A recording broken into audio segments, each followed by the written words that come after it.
Okay friends, நம்ம இப்போ வந்து ஓலன் பண்ண போகிறோம். ஓலன் வந்து பெருசாக ஒன்றும் இல்லை, இந்த ஆஷ் கார்டுன்னு சொல்லுவாங்கள்ல. ஆஷ் கார்டுன்னு என்னன்னா தடியங்காய் அந்த மாதிரி சொல்லுவாங்கள்ல.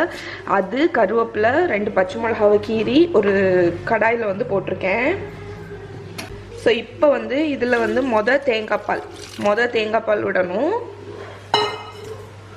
அதுக்கப்புறம் கொஞ்சம் உப்பு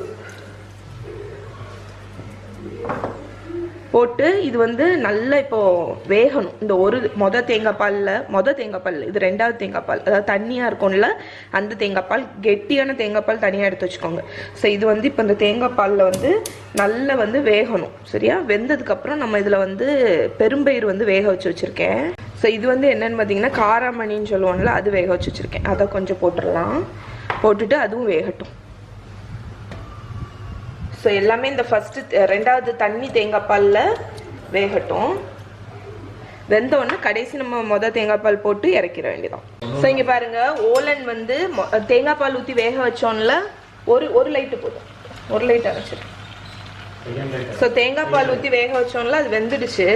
இப்போ வந்து நான் அடுப்பை ரொம்ப லோ பண்ணிவிட்டு தேங்காய் பால் அந்த கெட்டியாக வச்சுருக்கோம்ல அந்த தேங்காய் பாலை ஊற்றி ஆஃப் பண்ணிட வேண்டியதான். அவ்வளோதான். ஸோ நம்மளோட ஓலன் வந்து ரெடி.